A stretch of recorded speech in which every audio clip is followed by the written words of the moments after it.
tell us about your experience with DARPA. This is sort of a different branch of this whole bioelectricity. An application which, at first, defense. It's hard to imagine, but for anybody who doesn't know, DARPA is the Defense Advanced Research Projects Agency, and you had an opportunity to experience their transcranial direct stimulation systems.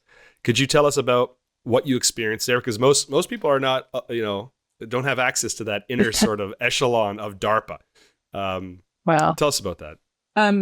Right. So I used to work for a magazine called IEEE Spectrum, which focuses on engineering.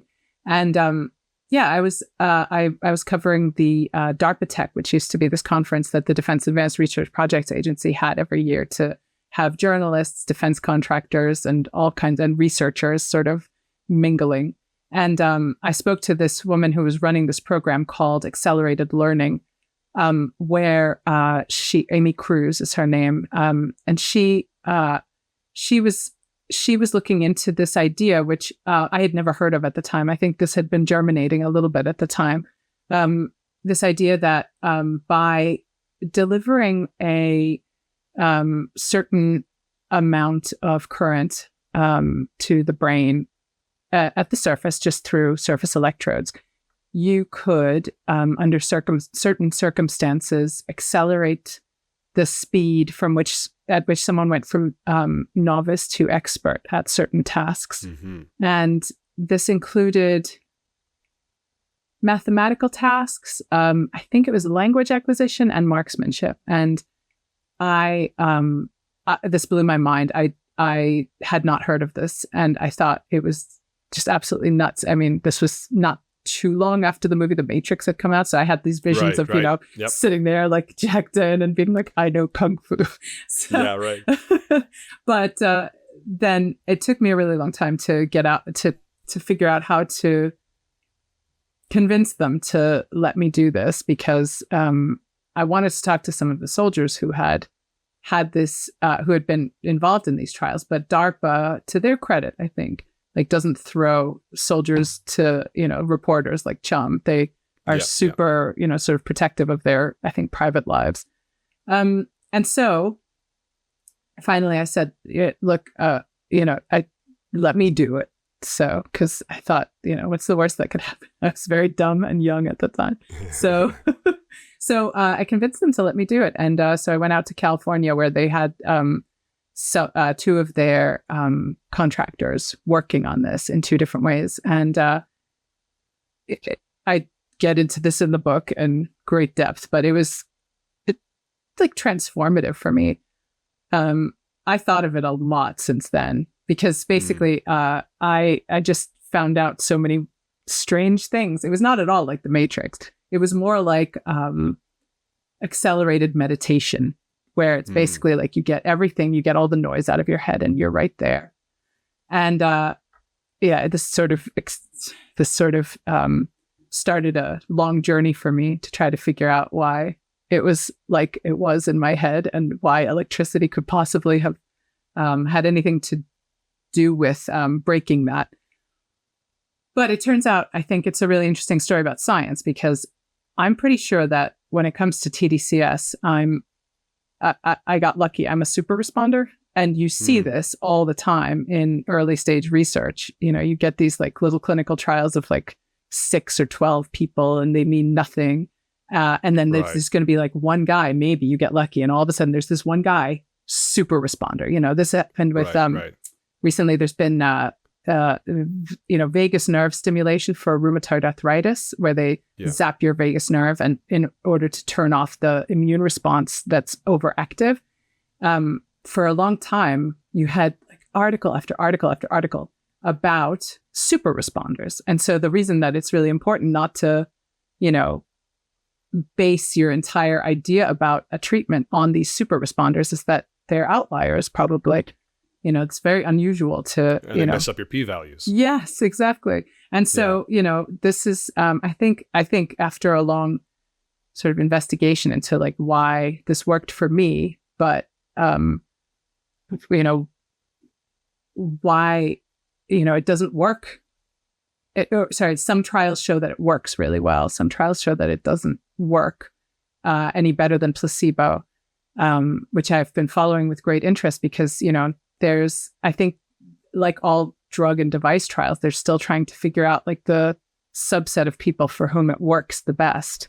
Right. And, but I think it was, for me personally, it was amazing, but I don't like talking about it for the reason that, people will hear that story and they'll be like, oh, I just need to strap a TDCS rig on my head. Pick it up on Amazon and build a DIY kit. But just so listeners understand, what that involved is placing basically a helmet on your head, applying a current. It wasn't a helmet. So this is also a really important detail. Okay. Is that these were basically custom fabricated electrodes that the researcher who was working on this had created himself. He had 3D printed them. It was his bespoke saline solution that was very goopy. But then, and he had basically, sort of like a military grade kit that he put on me, like with these very many twiddles of dials. So when you look at what's available commercially, it's totally different story. And I don't know, I think it would take, a DARPA purse to recreate this thing yourself, on the sort of Reddit DIY forums. And it would take interviewing that guy and saying, what exactly did you do? I think that it's really important to not sort of overstate the relevance of that particular experiment. Because I felt guilty when that went so viral, because I thought it made a lot of people think that this was like a commercial off-the-shelf solution that could help them. And I don't know. I still feel guilty for if I gave people this idea that it was just easy thing to get when we are very much at the beginning of this science. Well, just to put a bow on the hypothesis is that you apply this current and you can basically learn in an accelerated fashion. And what you experienced was the marksmanship. You were able to go through a training protocol where you were firing basically a how would you describe it? It was a modified like CO2 cartridge on I think an M4. Right. So I was doing like proper marksmanship. I was in this sort of immersive game that simulation. Yeah, exactly. It was basically a simulation. And so I had been, when I first got there, they told me that I would have a little bit of training and then I would go through it without having any stimulation. And then they wouldn't tell me when they turned it on so that I wouldn't, it was obviously it's a trial of one on, some random journalist. Sure. It's no scientific value, but just to make it a little bit less obvious, they weren't going to tell me when they turned it on. So I felt like I must have spent like an hour or two learning marksmanship. And then they put me into this, with like, tin targets and things like that. And then they put me into this simulation where I was being sort of attacked at a, military checkpoint. And there were lots of people like running at me. It was sort of standard video game fare, like first person shooter fare. So I was trying to pick everybody off. And I got blown up every single time. I never made it out of there ever. And I was getting really frustrated. I was tired. I had come from London to California and I was just like, all right, this is a bust. Like, let me just go home.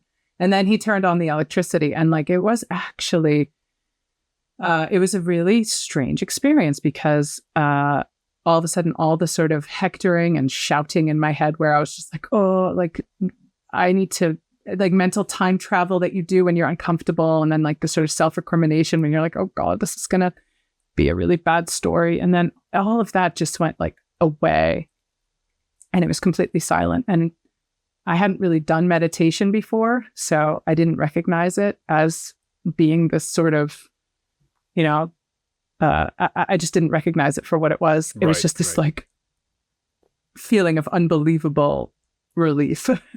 And then I was just able to suddenly prioritize in a way that I hadn't at all been able to. And I finished the game very quickly. And I was waiting for like a second level or something like that. I was like, oh, I killed the level. And and very quickly. And then the lady came in and she turned on the lights. And I said, well, is something wrong? Because I thought, well, like 3 minutes have passed. And she said, no, you're done. And I was like, well, why did you end it early? And she's just like, and I said, it's been like 3 minutes. And she said, no, it's been 20 minutes. And so, and I looked at the clock because I didn't believe her. And then I thought somebody had messed with the clock. That's how much it messed with my sense of time. And then I thought, it was just so strange. And then the feeling actually stayed with me, that sort of profound calm for the next 3 days. Like it sort of glided out very smoothly. And then, it just really, I spent a couple of years trying to figure out, like, how can I get back into that guy's weird 3D printed, right? Custom fabricated kit? And then I thought, can I get a headset from, Amazon, and will it do the same thing? It did not. Right. Right. Well, I can tell it had a profound effect on you. Yeah, it was really extraordinary. But anyway, this is what started me on the book, because then I was like, all right, there's so much stuff going on in neurotech, and then I started looking at all this neurotech stuff, and then I started to realize, like, wait a second. That's when I started looking at Mike Levin's work, and I was like, how come all we talk about is the neurotech? And then I started to be really interested in the stuff that people hadn't been writing about in a sort of consolidated fashion. You had a lot of like early articles about the planaria, like messing with their electrical signals. But, I was like, what's the overarching umbrella of this? Why does it, what connects it all? And why are we so focused on, why do we have such a coherent narrative about neuroscience, and the other stuff is all over the place? So that's why I got really obsessed with it. Do you know if they've continued that research, or what the state of the art is right now? Are they actually deploying it, using it to their advantage? And the next question would be, how many countries around the world or defense agencies are actually pursuing this as well? Well, if it really works, then we don't know. Right, I certainly don't know. They've DARPA, become, certainly right? DARPA has become a little more, holding their cards a little closer to their chest, because I think there was a lot of like the sort of late 2000s, early 2010s was a big heyday of reporting on them, and they had a very close sort of relationship with the media, and that's all changed quite a bit. But more to the point, I think that as with many TDCS studies, this was early days. This was small numbers of people. And if it's not working for depression, which is like the big one that they're really pursuing this for, and it's not working. It's just still, it's expensive to run big trials. There's not that much funding for stuff that isn't drugs. Devices are, you've got deep brain stimulation for depression, like a super invasive one that's getting funding. But I don't know. It's like, this is sort of in this like little, what do they call it in Silicon Valley? Like the Valley of Death, the sort of, where many factors converge not to fund your thing. And it's where like, ideas go to die, where products go to die. So TDCS is like, people keep publishing small studies, but nobody's yet figured out the exact, who it works on. And there's a lot of variability. There's a lot of factors that go into whether you respond, which includes even things like skull thickness, which I think lends itself to a good joke. Sorry. Really. And just to put this all in context, I think from what I understand, with TDSC, the cranial stimulation, we're talking about a very low amount of power, like 1 to 2 amps of current draw, which is about enough to light up one little tiny LED that's blinking on my camera right now. That's sort of the amount of power that we're working with. So just to put that in context. Yeah, and some really funny studies have emerged from that. There was a researcher who thought TDCS was absolute baloney. And he said, so what they did is they actually did a brain zap on a cadaver just to show that like most of the stuff that they're putting on your head sort of dissipates through skin, through bone, through all the conductive elements, and never even hits the brain. But then, it's this. sorry, this is like nerding out a little too much. I think this is getting a little niche, but like there's a really fascinating, and I get into it a little bit in the book, what I find fascinating, little culture of letters that sort of replicates Volta and Galvani in the sense where you have TDCS researchers defending their work and people being like, no, this is garbage. And then, they have these like increasingly Baroque sort of papers and, arguments. So it's still very much alive. It's just that they don't have like a 200 patient, 41 multi-center trial, that's going to answer particular questions because they're still trying to figure out what hypothesis is strong enough to put into one of those. Who are the super responders? Who are the people that it's really going to work for?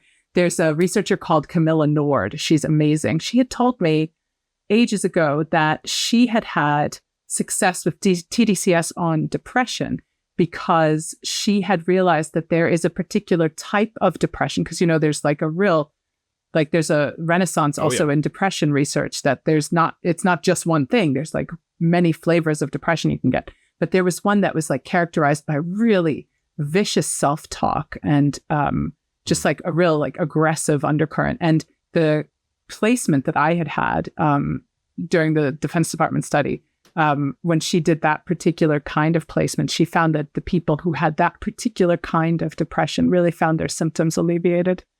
So it's interesting. Yeah, it's really interesting. They're working. Science is hard. That's all I can say. That's for sure.